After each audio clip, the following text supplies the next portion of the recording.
we can go. Kia ora. Is it still morning? Kind of morning, afternoon, everyone.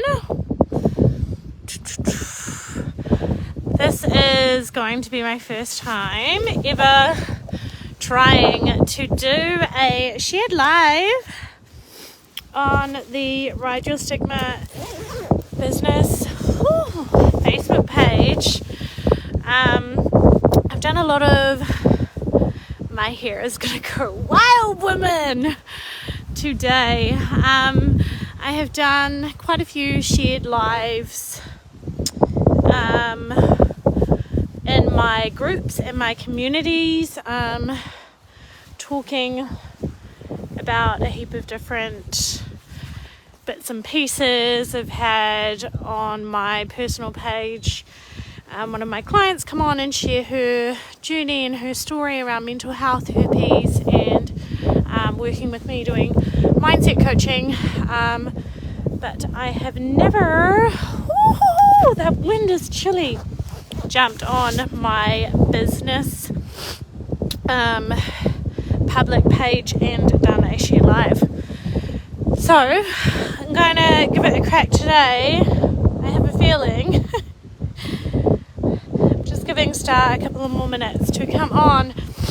If you jump on live, from what I can read and see on your business page, and viewers come on, I think you can invite them to come and join you. So we will see if the beautiful Star comes on and if we can invite her on. So we'll just give her a couple of minutes.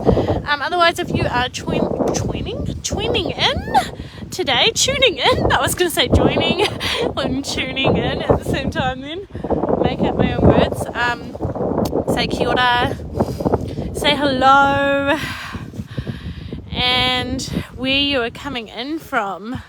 The beautiful Star that is going to come on with us, hopefully. We connected through social media a while ago now. Could even be a year ago, actually. And oh yeah, it does come up with who is watching, who I can invite. Kia ora, Connor. How are you? What are you up to? Working hard, I hope. Oh, Star is here! Yay! What did you say? I'm here. Yes, beautiful. Let's see. Okay, we'll approve you. Send invitation. Hi, Connor. How are you this morning? Where are you coming in from? Is it working? Can you hear me? Yeah, I had to sign in through normal Facebook. I couldn't do just the connecting of the link. Yeah, I've never done it before, but it works. Hey, you're here. Hi Kimberly, how are you? So everyone, this is my beautiful friend Star. I'm so glad that you are here, honey. I reckon let's get up and do it. Have you got space to jump around for a little bit? I don't go into today, but let's start off by getting some energy up and flowing, and I hope my phone's not going to fall off because it's so windy here. So if you can, let's stand up and let's get our body moving a little bit, beautiful, and then we'll jump into some action. Gonna check it out. Go. But can you shake off today? Pick up that movement. So fresh out here. I've got the rubbish truck keep watching me too. I love that you're out of the sun too. I'm freezing my ass, to be honest. Yeah, no, I got my dressing room. It's freezing. Kimberly, lovely to have you here, Kimberly. Just getting that body moving. If only I had my other phone, we could have had a better gunny. Feels so alive, my eyes are crying though. Cold winter, yeah. Is it cold in Australia? Huh? Yes. Yeah. Yeah. Cloudy and cold. Yeah, beautiful. Because I'm all rugged up. Yeah, yeah, girl. Anyone that's joining us today, literally, I just she threw Star in it and was like, we always message, we get along super well, and we don't know each other. We know each other so well, don't we, Star? But at the same time, we don't know each other. Yeah. I was like, yeah, it's like if when you know someone so damn well, and you also don't know them at all, and it's incredible, and we always have these explosive conversations, and you've taught me so much and inspired me so much already, and then I was like, fuck, should we just jump on it live and talk? And just, so I suppose let's start. So, like, do you remember how we connected? I just think it was social media, hey? Yeah, you put up a post, I commented on post, and then we somehow got into the inbox, and we're very similar, and we're very passionate in what we do. I don't know who found who or who added who, but it was, you posted something, I posted, commenting on each other's posts and simultaneously, so that's pretty good stuff. Yeah, beautiful. It does, and it's like energy through, like we talk about social media, and I suppose for myself, I always think like a lot of people have like quite a negative association with like social media and being on your phone.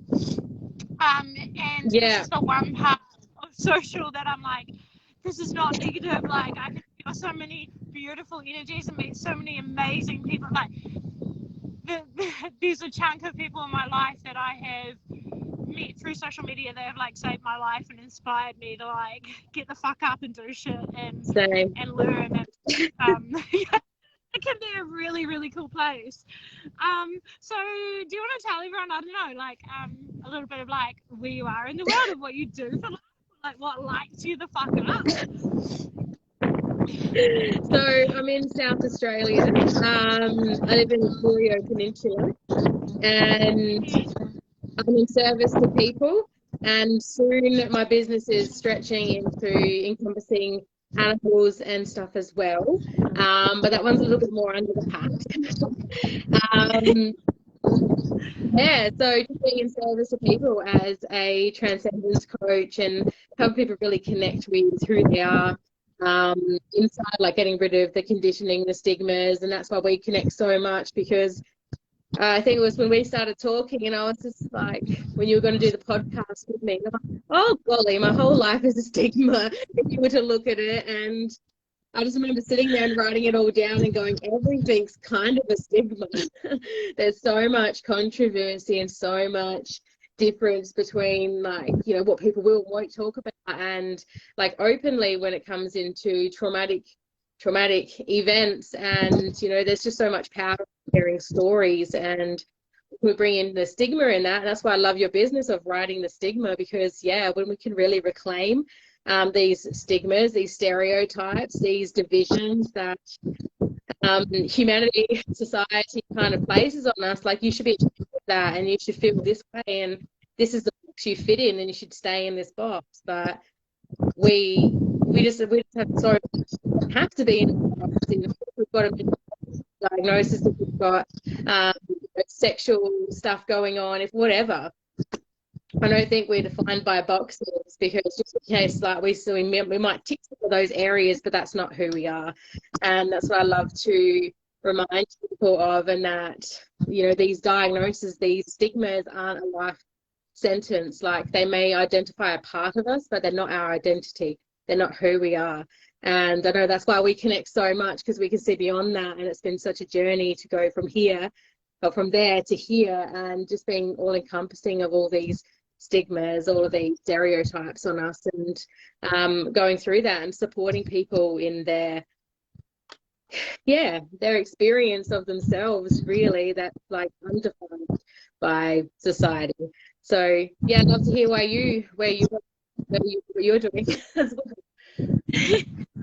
Honestly, all I hear like when you're explaining labels, like that we, you know, and like you say, I think you used, I re-listened to parts of our podcast that we done together, the episode that we just released yesterday, and you used the word conditioning and stuff like that, and I don't really use the word conditioning, but I was like, fuck, it's so like I use the word programming a lot, and labels, and same. Yeah, like until we, and it's really hard because like the person I was before I was ever diagnosed with genital herpes, I just actually had no awareness. There was nothing wrong with me that I was like, I look at myself and like, I was closed-minded back then. I didn't know, but actually it's like learning to shame my old versions of myself, or tell her off that she wasn't enough because she didn't know. I just didn't know. I was in my journey where I was, and now how can we know what we don't know? Like we That's don't. right. We can't. No, we can't. And if we don't have such a like strong core of who we are, like, you know, everybody else will define who we are. They will tell us who we are. We don't know if we're not open to ourselves and we're not solid in self. You know, everybody else will tell you who you are. You know, Continue. Yeah, it is. It's like, and the labels as well. I think like I've been working a little bit in myself around like the labels of like negative and positive and right and wrong, and also balance. I'm like sometimes I think there is a place for them, and then other times I'm like, nah, like there's no right and wrong, like there's no negative and positive. It's exactly like what is right in front of us. But the labels of, I did a post this morning about comparison, about how we compare, and like what's the first thing I think of when I hear the word comparison is I like feel negative. I feel like, oh, don't compare. If you're comparing yourself, that means you've got issues because you're comparing against others, and so it feels really negative for me.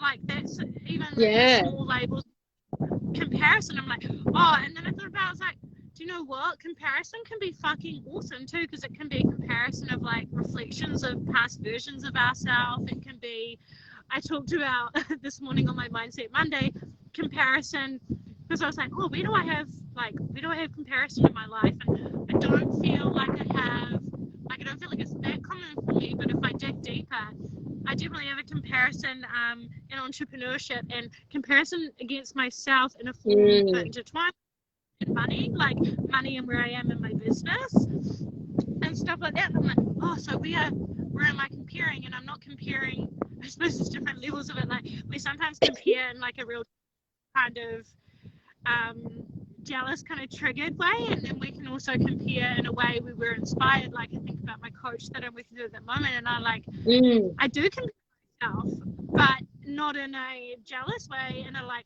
oh my fucking god, like why aren't I there? I want to be there, like expectations, like, oh my god, she's doing this and that, and oh my god, that strikes something in me kind of thing. And so labels, it's like even the smallest of words that we label with, like I do feel like there is a place of, I suppose, description or to understand as well. And I think that comes, you may know a bit more about this, like, or it may have something to talk into, I suppose, around labels of diagnoses and labels of ADHD, health, labels like that. Some people, depending on where we are in our journey, I feel like need those labels to be able to understand, so that they can understand their way of living things. But like, what do you think about labels around things like that? Well, coming from someone that was labeled as PTSD, anxiety, depression, OCD, you know, looking at the spectrum, that I'm probably on the spectrum with ADHD and somewhere on the line of autism. Those things have never really defined me. Like I remember being diagnosed and, you know, surviving of sexual assault and DV. Like I'm a typical statistic with, you know, teen pregnancy and like parental loss. Oh my God, everything's a fucking label and a stigma. But if I was to allow that to define me and tell me that I should be depressed and I should be, um, having panic attacks all the time, everything should stress me out, and it's, in a way, it can really bypass who we really are. We can make all these excuses for, and I was doing it, only just not even a year and a bit ago myself, like didn't even know I was still doing it, but I was still doing it. Using like labels to define how I would show up in life. Like, oh, well, I've got PTSD, so it's okay if I'm triggered because it's normal. I'm just going to do that now because, I'm all triggered and shit. Really, it's about holding those like emotions and looking at those thoughts on the inside of going, okay, so instead of seeing it as like with my PTSD, the problem that I was facing within myself was that I was reacting to something, and that something was triggering an old memory. So really, like, triggering and activating are exactly the same thing. Just like excitement and anxiety are basically the same thing. It's just how we identify with them. Because anxiety is like racing heart, and it's like hyped up energy, and it's being able to breathe. But you can do that with excitement as well. It's just how we identify with the emotions inside of our body and how we categorize them as good or bad. Like you were just saying, like what's good, what's bad, is really how we relate to our body. So within my own journey, it's been, okay, so something's activated within me, something's triggered me about this situation. What in this has created anger? What in this has created an unsafe feeling? What in this? So then it's holding myself through that. But if I was to define it with labels, and I would be a little whole mess, like in the corner crying all the time and unable to do anything with life, unable to have healthy friendships or relationships, or leave the house, drive my car, be around, I used to not be able to be in rooms with men because I'd feel so anxious and scared in those spaces, but you wouldn't get me to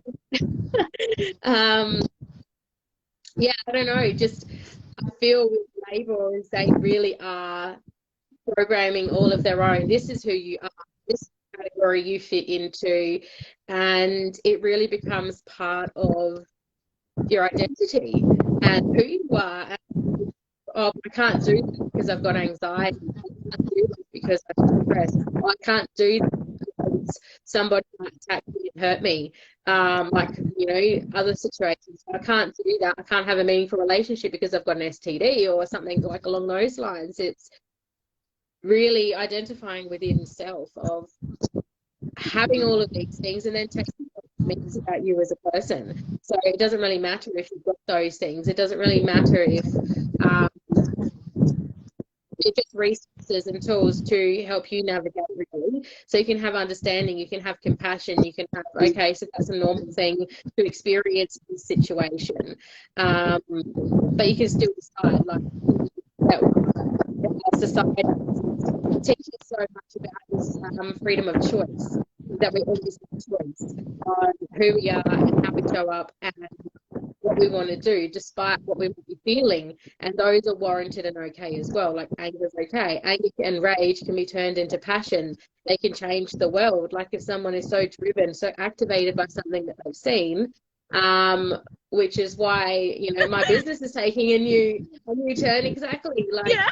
And I spent so long training myself for anger, right? Yeah. And I know you're the same. Yeah. With I've shamed myself so much for the anger inside of my body and how I felt.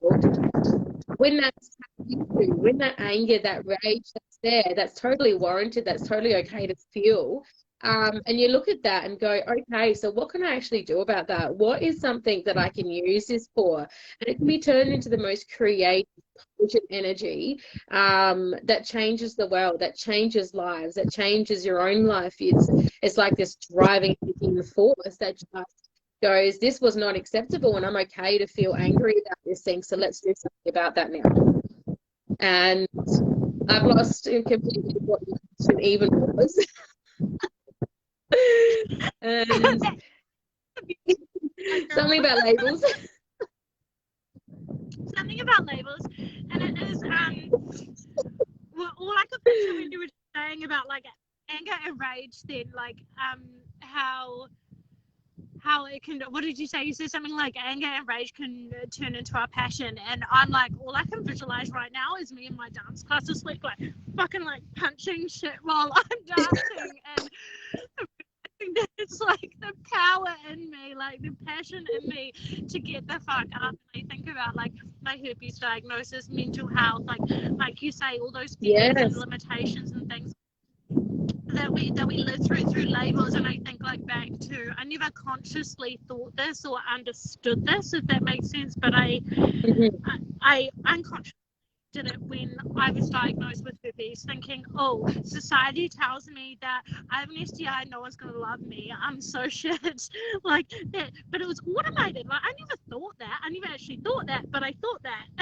at the same time. Like and I was like, it was someone else. It was like I'd taken on everyone else's limiting belief and restriction, you know, and it's huge. Like before you were describing else, and it was just like all I could hear was like restriction and limitation. Or you said like how it stops us, labels can often stop us from doing things like, oh, I can't go out and do this because I have this, or I can't do this because I have this, etc. When we hold on to like the label, or we attach that to identity. it. But yeah, It's really the identity through the label, through that is for us. Yeah. There's a big difference. Like you can be labelled anything. You can be labelled a fucking arsehole, but unless you take that on to you're an arsehole, you've got to be everyone because that's what you are. Like it's take what you like. You can take that in, but you don't have to let it define you. It's like, okay, so part of me, there are aspects of me that identifies with that label, but that's not all of me. That is just some parts of that's there, and it doesn't have to be limitation. Like they suspect that some of the most genius minds of the world and like in history have been like on the spectrum. So why do people view it as such a bad thing? It's such a wrong thing. It's just a different way of doing things. And if people weren't born with different ways of doing things, then would be just stuck doing the same old things, repeating the same old patterns throughout society until someone comes along that either channels their anger and just looks around and goes, well, this shit's fucked. Like something's got to change. Like there wouldn't be where we are with connecting to people of different ethnicities and different like social groups and all of that. That didn't exist back in the day until someone came along and was so angered by the treatment of people that they said no more. And they use that. That's the driving passion.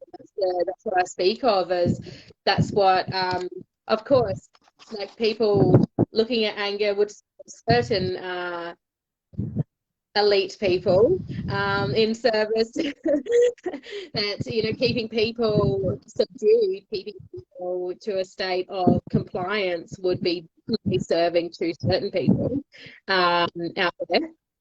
So, but when we're rejecting those aspects of ourselves, of our like basic human feelings, anger, grief, all of those sorts of things, in this society we're told don't feel. That's not accepted here. That's not okay here.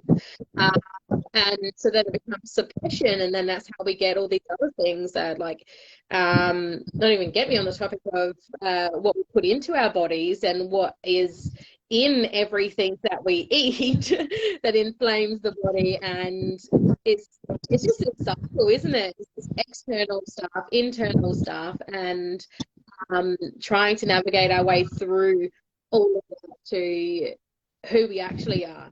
So emotions good, how you put yourself through that, learning to hold that. And that the first few times that I tapped into my anger, safe space, surrounded by safe people, I realized how powerful I can be. And it was I was able to really like use that space and have that held. That I realized that how much I've suppressed within myself, how much I put myself back, how much I put others back too. For when they've felt anger or sadness or grief or something like that around me, and until I was at this point that I am now, I wasn't able to recognize those feelings and that in other people, like that would bring up my own stuff and it would be really uncomfortable for everyone involved. Which is different now because I think those things are quite sacred. I think they're quite special. They're quite beautiful. When emotions come up, it's that vulnerable energy. And then on the other side of that, like when someone really gets to feel that, and it's not shamed, it's not labeled, it's not anything but what is existing in that space right in that moment. It doesn't mean that person is a sad person or an angry person. They have anger, they have sadness, they have like feelings, but that's not who they are, because outside of that moment, once they've fully felt all of that and let it go, they've had permission, they've given themselves permission to feel it and let it go, they're not that person anymore. That's not driving them anymore. So labels they can be good to understand, they can be good for a resource to have the intellectual, I guess, understanding, the intellectual relationship with it, going, oh, okay, that there's something in that, like I connect to something in that, but it's not be all and end all. And I think humanity's one of our biggest challenges is we've got to label everything. It's just this need to have a name and have a identity to everything, and whether it's good or bad. But you know, what is good and bad? There is no such thing as good or bad. It's just our connection, our experience of that. It's who defines that? Who decides what's good or bad? Who decides or, you know, what growing up looks like and how you have to act and be when you grow up?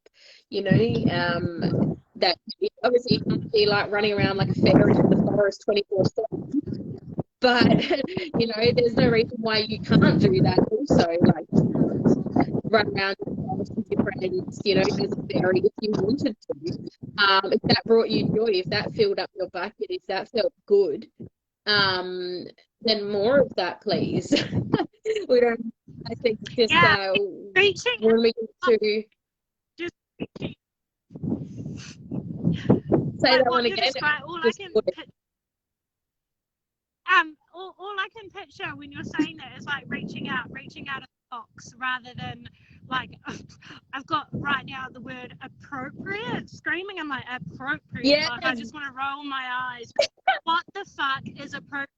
You decide what's appropriate, or society is acceptable, or and all I can picture is like, you know, you see everywhere if you're in the self-development world about like entrepreneurs being fierce as fuck and making their own rules and shit. And I used to just think it was like something that people fucking said, and then now I like really get it on a new level. I'm like, what? So people think I should run my business like this, or I shouldn't swear, or I should wear this and be professional, or I committed to this. Now I want to fucking make I will do that because I don't need to do it any other way. I done one of those reels that we do on social a while ago about wearing no bras. Like it was like one of those, the voice audio behind it was about like, oh, see your nipples, and then you wear like no bra, and it's like, oh, you should put a bra on. And then I'm like, why the fuck should what? I should put a bra on because you fucking want me to wear an uncomfortable thing that I don't want to wear.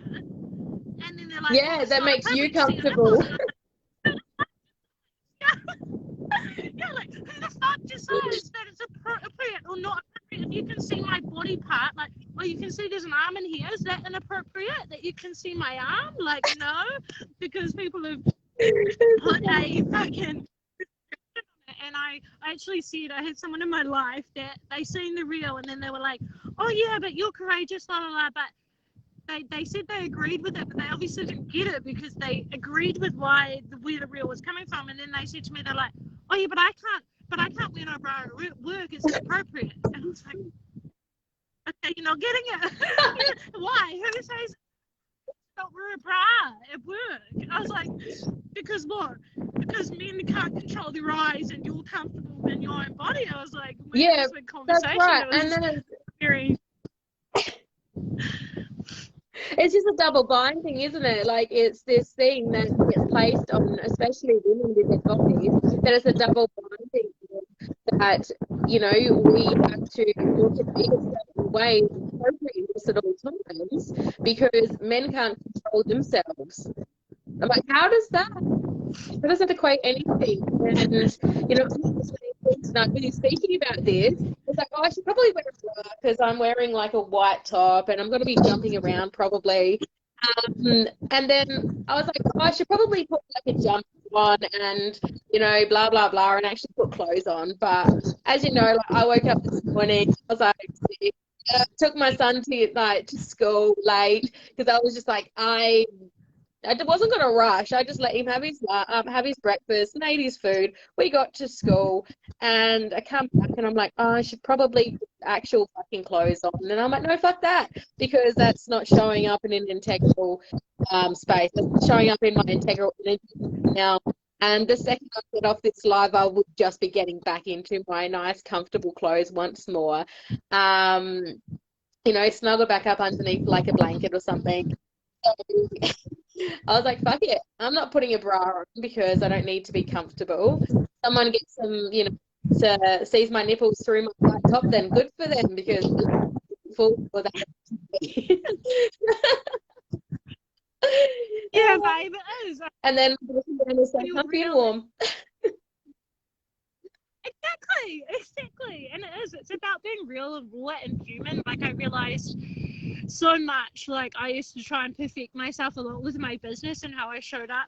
And I suppose, shifted into a new space. And I'm like, fuck, any of the coaches, any of the people that have supported me to change my life, my mentors, people I look up to, a big part of why I fucking enjoy them is because they're fucking human and they're real. Like, yeah. Not because they're perfect. Like, it is, yeah, real. It's that energy, isn't it? It's just like, how can you be more real? How can you just own all of those colors and all of those experiences inside of your body? Don't want to wear a bra? Great. Want to wear a bra? Great. Like, as long as that's what you want to do. It's not saying that, you know, anybody that wears bras and feels comfort in that, like, that's fine if they feel comfort in that.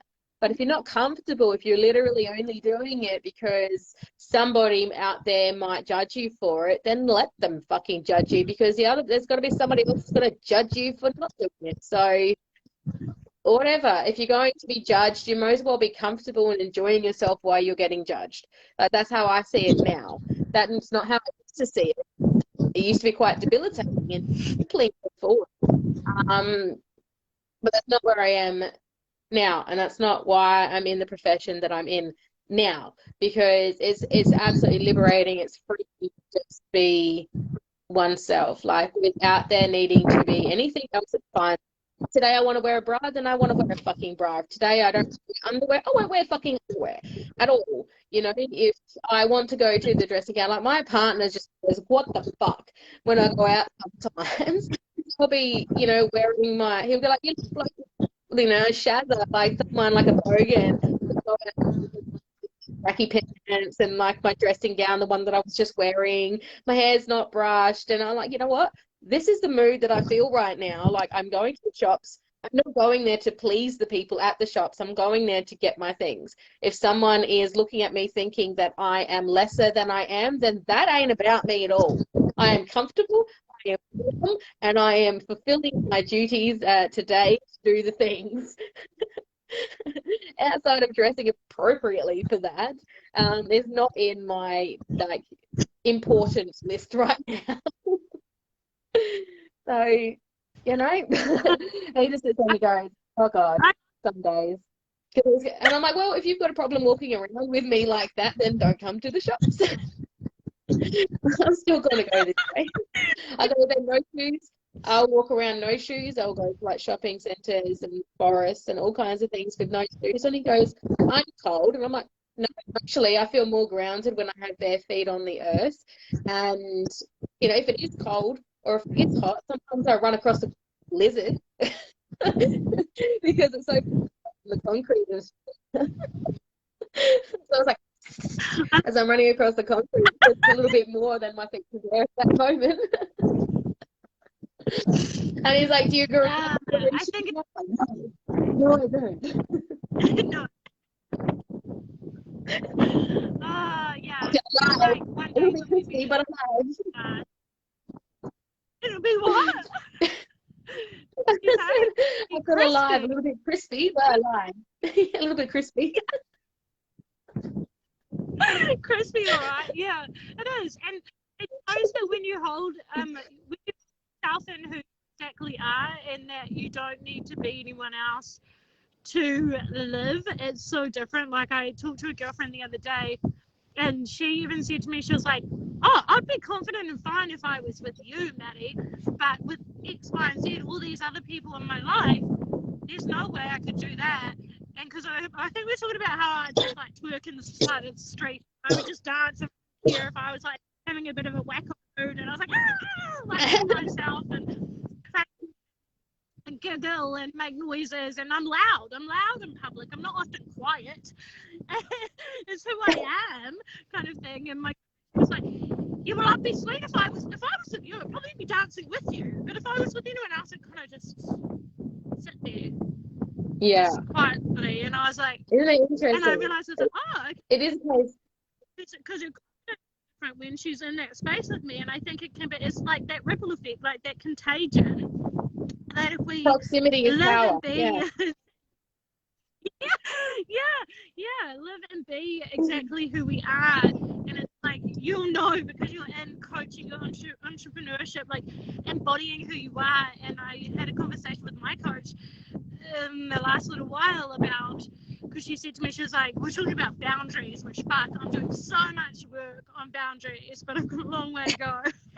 Boundaries are hard, like they're so hard, and well, I find them hard anyway. I'm getting better at them, but we're talking about boundaries. About I always go over time in all my coaching calls, like I fucking, but I want to give, and then when I get on a roll, I'm like, oh, this call's only meant to be half an hour, but we always need more time. You know, time is something in this work. We always need more time, and we want more time to do all the magical things we want to do. And she said to me, like, how long is this call that's booked in for tomorrow? And I said, oh, well, I'm meant to have it for only 30 minutes. So I was like, yeah, it's meant to be 30 minutes. That's what I intend for. But most of the time it ends up being 2 hours. And she's like, well, it's not tomorrow. You set a timer. It's 30 minutes. Boom, you're done. And I was like, but what if she has a bit of a, because I can feel that she's got all of these layers that she wants to get through, all this trauma, all this self stuff, all this internal work. And she's like, so she can sign on to your program. She stays accountable, she gets into it, and she fucking digs her feet in, and she fucking does it because she values the money, her time, and her investment in you. Yeah, and she values yours as well. Yeah, she values my time, etc. And then she was like, my coach was also like, she was like, if you're not going to set these boundaries with her, how is she going to want to work with you? Like, how are you going to teach her to have boundaries in relationship, life, and her self-care? If you, like, how is the best way that you know how to inspire others to have these things in their relationships? And then I was like, rolled my eyes, I was like, because I just live them, like I live through them, I become them. And that's how I lead, is like I become exactly what I desire, like it's like, oh, and I was like, okay, so I better sort my fucking boundaries out, like. It's big, man. It's big, boundaries. And boundaries are everywhere, right? They're like not just our coaching or our business or our relationships, fucking self-respect, our parenting, fucking everywhere. And I relate to the first 3 out of 4 years of business exactly as you were doing. Like, I'd book someone in and then go over and give and give and give and give and give. And part of that for me came down to is I knew that there was more as well. Like, I could feel that. So that was how I rationalized it in myself. But there was a part of me that didn't see my value in what I was giving. So I had to overgive in order for them to feel like they got something out of it. And where I see that now is sometimes that can completely shatter someone if you were to take it all on in one fucking day. Like, you know, sometimes it is just deciphering what is the main point at that moment, like what is really going on with that person in that moment. Like, it might be a decision, it might be like somewhere that they're going, it might be a feeling, it might be a relationship, and just really like identifying that and then breaking that down, and just targeting that one area so that when they leave that call, they have empowered, because usually that will sort the rest of the shit too. Like, you know, if they're feeling empowered in one area, it flows into other areas anyway. But I 100% with boundaries. I struggle with people that I love. When it's business now, it's like, okay, I can be pretty clear because it demonstrates boundaries for that person. That means that if they're booked in for an hour, it's an hour. So that, you know, in case they've got kids or responsibilities or whatever, because sometimes we can get caught in that loop. I want to be really present because so much is happening and I'm so excited. And, you know, if you've got that connection, that rapport with your client or the person you're with, like you're bouncing off of each other. Like this call, it's this beautiful circling of energy and everyone gets so amped up and excited. And when you leave the call, I'm ready to like take on everything. But the crash that comes from after that too can be quite a hit for, you know, if you're as someone, well, I can hold myself through the crash pretty well. A newbie, somebody just starting out, can really like, and that's all part of it though. That's all part of the conversations to have is, you know, it will feel good, but then things will start coming up. The more you start addressing, the more you start having boundaries, the more shit will come up.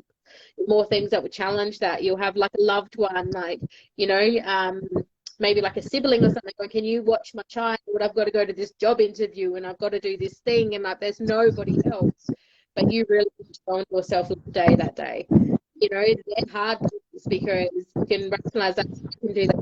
I can, and it's about like identifying what in that part is really valuable.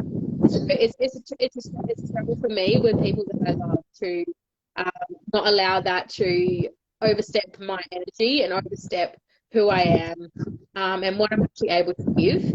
And hey B, B's just tuned in. You know, just, you know, with even just catching up with friends and stuff like that is, you know, I might agree to something, and this is where I really come unstuck sometimes, is I might agree to something for next week, and the next week comes and my energy is just completely out of wacko, that doesn't feel like something that I can actually do. So I've been doing it now. I've been practicing that since earlier this year, of going, what's actually for me this morning. Like before we got on this call, I woke up and I'm sick. My son's going to get to school and I'm not sure how I'm going to be like faring, but I can feel the yes in my body. It's you know, you can't catch anything over the phone. It's mostly being out in the weather, helping my friend build a clear out a horse stable, because her horse had a baby. So we're creating like a big block, and we're out on the hills, like windy and cold, and dust in my eyes and my nose. And some of the congestion could probably be that. But the energy, I'm like, I could feel that. I know when I got on the call, it was going to be good. I was going to be fine to do this thing. But had it felt like a no, and I love that you invited me to just check in with myself. I'd already done it, but just that opportunity to go, is it okay with me? Yeah. That's where I'm at. I'm feeling to do this. So really just giving permission really to yourself that it's okay to cancel plans, and it's okay to, like, if things aren't like business wise, like you're all pumped up and I'm going to do this thing, and then sometimes it's just the creation of that thing. It doesn't actually need to flow, if that makes sense. Like maybe it was just the saying yes to doing that. I know last year I said yes to working with something for $30,000, and I was so like wanting to do that. I can't remember how many it was, 3 weeks or whatever it was, and I was like, oh fuck yes for all of that. When I said yes, like I felt the yes in my body, and then I couldn't come up with the money. I just could not figure it out within my business. I got really depressed. I won't say depressed. I got really hard on myself and really went into the dark space within myself of feeling like I'd failed, feeling like I really want to do that thing and do it and fulfill the yes to myself and to that person. And then I was invited to just sit with the possibility that maybe it was just saying yes.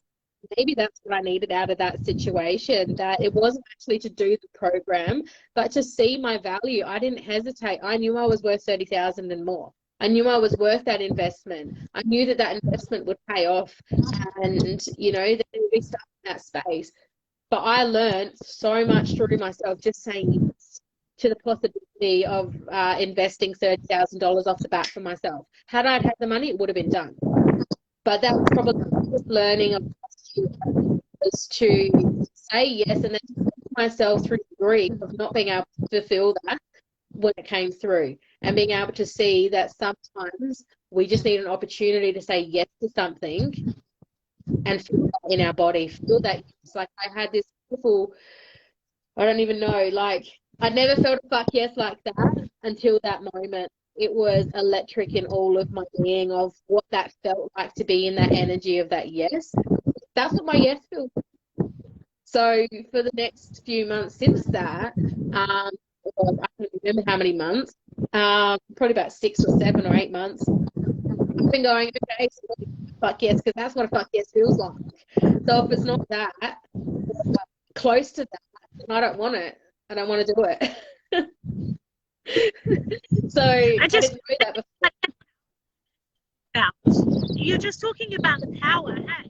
Well, not just, but yeah, totally. I feel like it's like the powerful, like, of the knowing and the worth of that, like, you know that yes is 100% within yourself, and then maybe there was like lessons around failure, because like maybe you felt a sense of failure that you couldn't. So getting comfortable and realizing failure is not all negative. Yeah? No, fuck no. It's just all feedback, isn't it? It's just how we learn about ourselves and our own place, like where we're going. If we don't fail, if we don't get feedback about things, then, you know, what's fail stand for? It's like first, I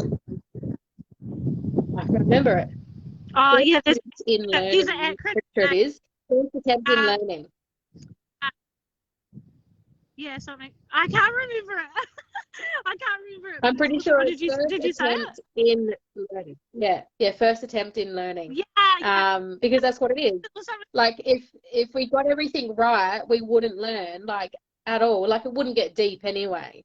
If we didn't go like full throttle into that opportunity or that yes or that you know, just because there's fear, like going, oh fuck, there's fear here, but doing it anyway, like it's cool. I remember you said, let's just get on the call. What are we going to talk about? You're like, I don't know. It's like, I don't know everything. We're like nearly pushing an hour already because there's so much juiciness, and that's why I was like, I know, I'd actually. Well, you can't. Oh, it's 2:19. 2:19 New Zealand time. So we came on at 1:30 my time. All right. 11:50 here. But it's like I thought a few weeks ago. I was like, I want to get on, and I want to get on live with a few other people that I connect with all the time, because you know how we have like all this energy in our DMs and our private conversations, like, oh fuck yeah, like this and that. Oh my god, I really get that. Oh my gosh, I love it. So many other people need to hear this conversation. Yeah, I wish someone else could. It's fucking fantastic, and it would share other people. And I think sometimes I'll send like what I sent in the message. Yeah. Pardon? What did you say? I said sometimes when I'm like, when I've got that electric feeling with someone, I share that, like whatever I've said that really connected, and I'm like, oh, that was so good. That's got to be shared. But yeah, I get it. And hearing that space and realizing that, like, having everyday conversations that we have in all our private messages, which are incredible too, but it's like, oh fuck, I just want to ooze it everywhere and spray it everywhere.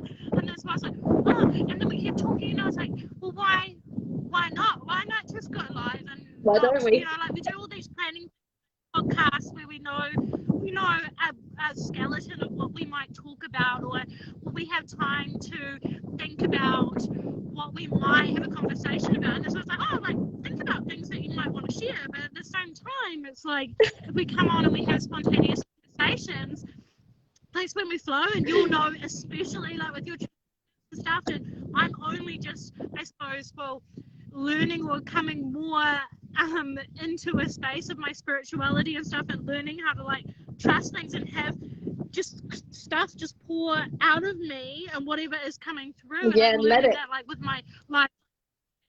And I'm like, well, but when I come onto the call, you get those like nerves. Like I was walking up the thing, I was like, oh, the wind's probably going to be too, oh, I'm too cold. And I'm actually, my bum's really wet right now. My bum. I'm sitting on wet grass, but I don't care because it makes me feel alive being outside. And I just went like, hurry my nose. And you like walk up and I'm going, fuck, what if star doesn't come on? What if I can't do that? Like, and all those, you know, limiting fucking beliefs, like, fuck, what if I go live and I'm saying that star's going to come on? Never comes on, and then everyone thinks that I'm just all shit and blah blah blah. All the fucking who even wants to listen to me on live? Blah, blah, blah. All that bullshit. Yeah, all that bullshit, and then you come off a call like this, and then suddenly you get people going, "Fuck, Natty, I was in a really bad place today," or "Fuck, I jumped on that random live that you're on with that girl who's that friend of yours," and I could really resonate with this and the other, and I'm like, this is how I learned. This is how I was inspired by entrepreneurs and this world, this magical space. It's like, it's incredible. Totally. It's amazing. So good. Well, I suppose if we have, that will nearly be an hour. Is there anything else I suppose you want to share at the moment, beautiful? Like any big things that you had like in the last couple of weeks or something before we jump off? Yeah, there was something that was brewing just before. Like, I'm not sharing what my business idea is, that where it's going at the moment, like where it's going. But I want to share the feelings around it of why I didn't do it sooner. Is that I felt like it was a stupid obsession. I felt like it was something really stupid.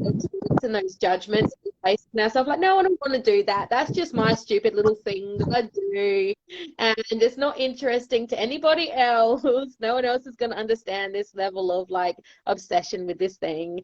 And yeah, it's just been like really sitting with that of going, but that's that in itself is like the first clue, is that something that I'm obviously passionate about, something that's held me for a while, and it might only be my stupid little thing, but the energy that's in that, anybody that I talk to about it, you know, becomes energized just from the energy I hold.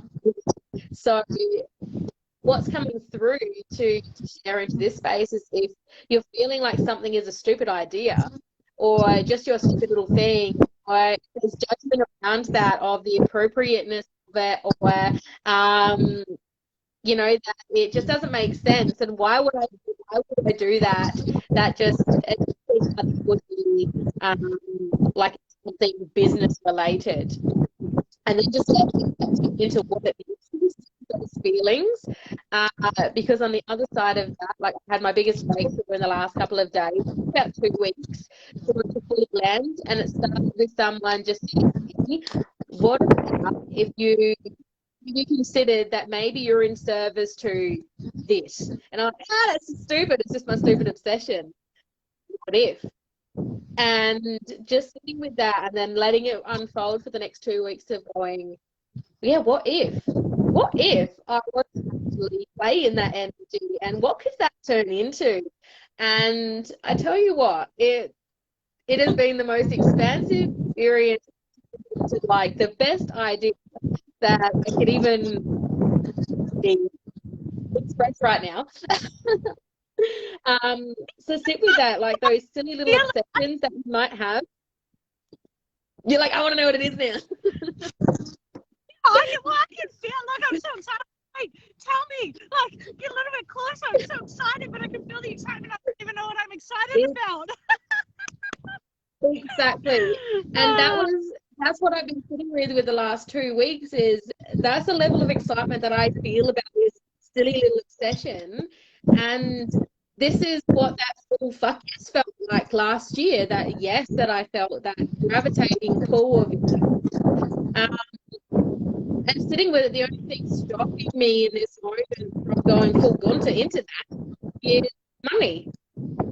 So there was another opportunity with my dear friend Lynn, who invited me to write a letter to money as if money was my lover, and then have my money write a letter back to me. And I sat there and I like, it was insane reading those letters between myself and money, and it all came down to abandonment, and then I didn't trust that the way that money felt about me was completely different to how I saw money and what that meant. And my letter to money was extreme. Like how I related to myself in relationships and friendships also was an extension of how I felt with money, how my parents identified with money and their money stories. But while I've done a lot of money therapy kind of work of trying to do that within my business, that's a big prior challenges. Business is allowing myself to receive money. And what came through with this letter is that I didn't want it. I felt like it was tainted. I felt like it was tainted based on my experience of money as a child and the abandonment levels that I felt towards money, of it actually being there and never being enough, and just resentment to what it stood for and what I made that mean about myself as a person. So if anyone's got money struggles that watch this and get to this point, I really invite just sitting down and getting really playful with it, like writing a letter to her and that as money, and just saying like, dear money, this is how I feel about our relationship and where I am at with that, and just allowing it to open. So I channeled it. I didn't have conscious thoughts at that time. Like I wasn't like, oh, I have to scratch that out because that doesn't sound right. It was just allowing just whatever came through, and there was like emotion, and there was anger, and there was sadness, and there was grief, there was all of these things, and I'm like, what a ride.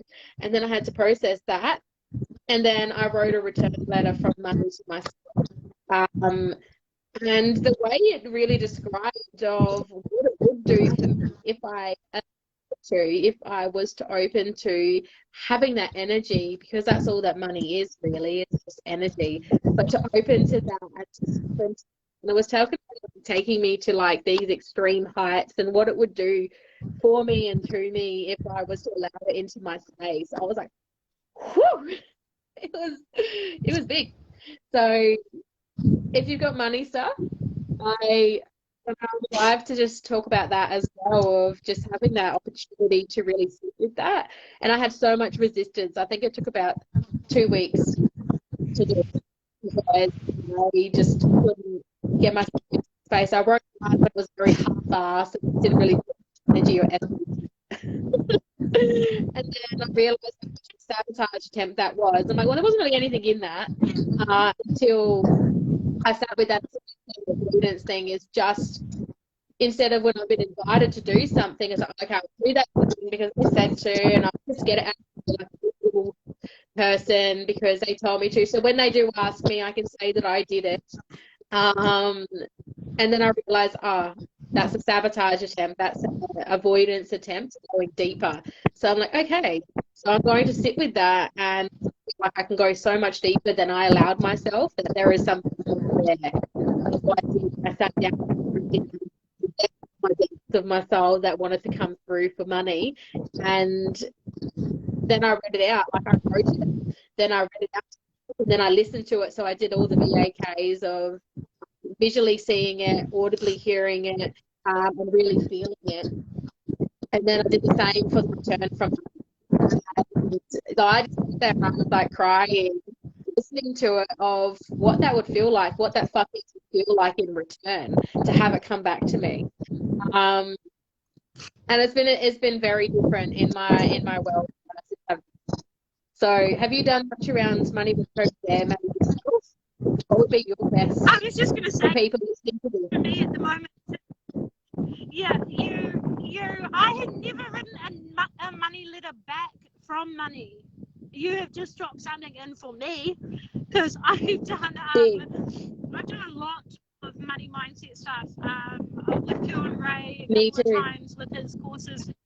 Definitely done like money letters and stuff, but I've never done like a return letter, which is that's Neither have I. it definitely. Yeah, I can imagine there's power in that for sure. Big. Big. And then if you can sit there and read it out. Read it out and listen to it afterwards, as if it's money responding to you. It's fucking big. Yeah, I can imagine. Yeah. I can imagine the power. And there was something else you said.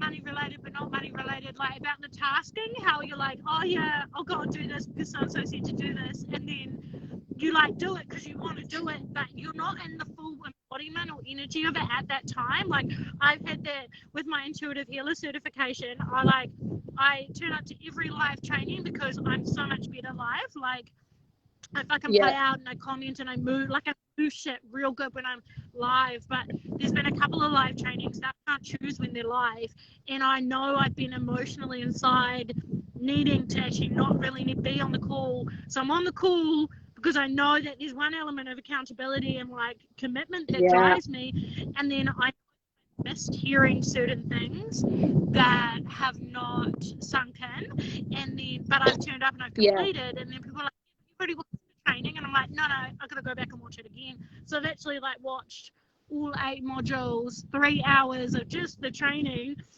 twice. I've gone back when it's felt right, and then I've watched it, I've done the modules, and I've got so much more out of it rather than just writing a 1-line affirmation or pouring and exploding with heaps of shifts and emotional shit that's like pouring out of me and coming out of me, because it felt right. I wasn't just completing it, you know. And I think that's the beautiful thing about courses and things that you invest in that you can replay or that you get for a lifetime. I think that's a really awesome thing. You can, you know, watch back and do that over and over again. But yeah, money mindset is huge at the moment. I've started like daily money tracking and like all of these things. A good couple of money books coming in the mail, and shifting the different stories and stuff, and realizing how much I take from like external and like my mum and dad's money stuff that I was brought up with, and just the and societal stuff around money, you know, that cliche Pooh and Ray talks about it heaps, like money doesn't grow on trees, and the stuff that we tell ourselves. And there's someone in my life lately that I was like, yeah, but money is energy, like you just wait till I'm a millionaire, you wait, because money is energy. And Maddie, money is not energy. And I was like, okay, say hi when I'm a millionaire. And that's what I was like, okay, cool. You tell me that soon. Like, you just cool, but I don't care. I believe money is energy. Like, and you continue and shift and work. And I talking to my friend that said that to me the other day, I was like, okay, I've come a long way, because Maddie 3 years ago, if someone said money was energy, I would have been like, oh, shut the fuck up. That's what I would have been like. I would have been like, whatever, go away. Like, and now I walk around embodying it so much. Like, it's so different. Oh, okay, beautiful. So well, let's call it a close. But damn, see, we can talk well. We can talk to the cows come home, mate. Hey? What did you say, sorry? So we can talk to the cows come home. We can talk to the cows come home. Oh yeah, we can. I think before straight, I don't think I could, you know. But yeah, maybe we can do it again time. And thank you so much for coming to join me today and share a bit of your magic. Please do feel free to drop a link in the comments of your social and things like that if anyone feels really called to your energy and everything that you're about, and they want to give you a follow, so they have a link to I suppose find you as well. But thank you so much, and I hope you have a beautiful afternoon and snuggle up nice and warm. I will. All right, darling. See ya. Love you, Millie. Catch you later, beautiful.